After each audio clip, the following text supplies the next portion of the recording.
Man, I love me a badass bitch with a rifle protruding out of her elbow? Yeah, I'm pretty sure that's coming out of her elbow. It's still kind of hot. I'm just saying. But, oh man, this is My Hero Academia, chapter 311, titled Here We Go. You gotta love it. It's the start of a brand new confrontation for Deku. But before that, we see that Endeavor, Best Genius, and Hawks are still trying their best to take down all these dudes, just these villains running wild. This one guy has broken out a nail gun that's just been that's a support item that's been turned into this high caliber machine gun that he's just firing all over the place. But Endeavor's got the skills to make the thrills. But unfortunately, while he does manage to deal with this guy fairly quickly, when he heads out to meet up with Hawks and Best Genius, only to say, yeah, we've haven't really found anybody who's been actually deeply affiliated with All for One. Yeah, out comes the angry mob. The people calling Endeavor scum, and because they let Shigaraki get away, we wouldn't be dealing with all these convicts and bad guys. Not to mention Shigaraki's out there looking for someone specifically, so you heroes are hiding something from us, and it's an unfortunate situation because they're trying their best. They really are. It's just that people are scared. They're worried. They want to blame somebody, and they can't go after the villains themselves in order to deal with it. So they blame the only people who are right in front of them. But it's just like if these people just up and vanish, then nothing would really be getting done about this situation. That's the thing. If Endeavor and the rest of them weren't out there actively trying to stop All for One and Shigaraki, then nothing would be getting accomplished.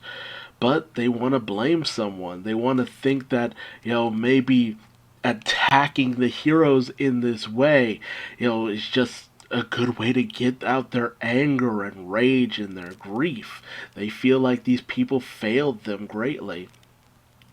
When All Might ended up losing his power, his last fight, when Hero Society started to kind of have that downward spiral, I didn't think it would get this bad, honestly, and yet it was kind of obvious. Without All Might, people have just been losing hope by the bucket loads. And man, that long, sullen expression on Endeavor's face, like Horikoshi doesn't even bother, because there's this talking head scene where Hawks, Best Genius, and Endeavor are talking about the situation, trying to hear from Edgeshot, keeping their distance from Midoriya because they're using him as bait, but it was his idea, and all this stuff. There's this duplicate shot of Endeavor's face that Horikoshi does, I guess, to save time.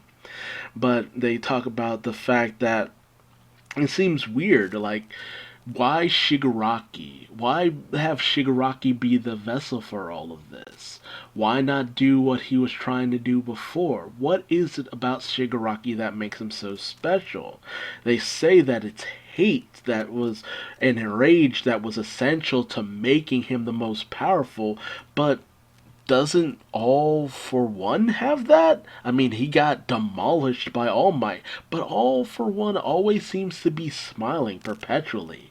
Like there's something broken within the man that Shigaraki actually has. Like almost like All for One has no deeper sense of something. Like he's empty on the inside. Like he just portrays emotions as if they were a costume. He doesn't actually have them, but he pretends to. It's a weird situation. We then jump over to All Might, who's following behind Deku, who has a tracker on him, and thinks about the fact that Deku hasn't been sleeping a lot, and he thinks back to the worries of Night Eye. Essentially, All Might has become Deku's sidekick for the most part, which is truly ironic, all things considered. And he actually starts to kind of see things from Night Eye's perspective, all the worry that Night Eye used to have for him, and the strain that All Might used to put on himself. He is now in the other position, and he's just like, huh. So this is how it felt.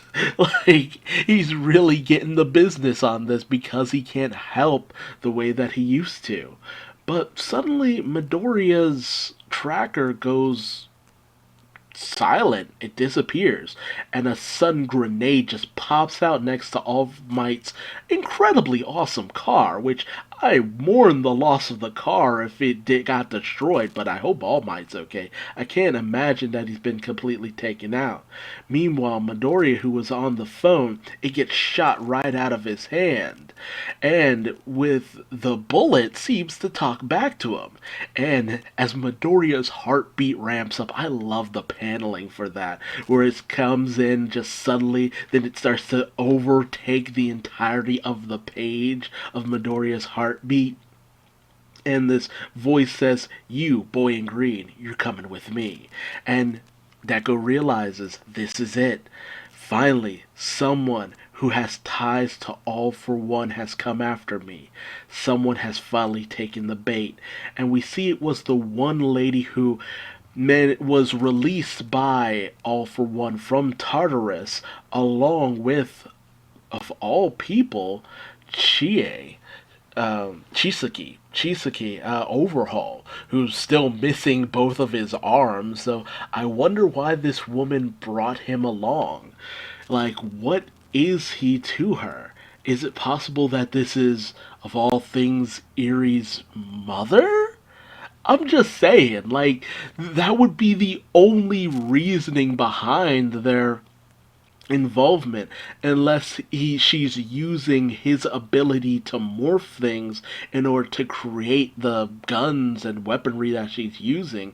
But it kind of looks like her hair is being used as the bullets. The way that the bullet looks, it looks like it's wrapped in her hair or something. So I'm wondering, like, who is she? What is she? And will Midoriya actually be able to take this lady down?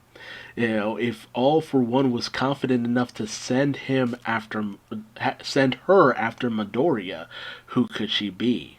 Other than absolutely a cutie. I'm sorry, she's cute as fuck. Like, it's a shame that Midoriya will have to beat her in the pace, but she is cute as all fuck.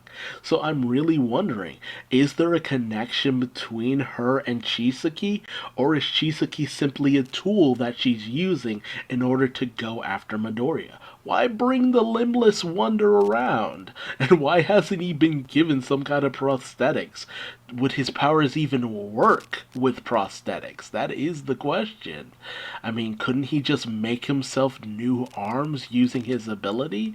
One really has to wonder. But tell me your thoughts in the comments section below. Will this unmysterious woman be a challenge? Will Chisaki be a roadblock for Midoriya?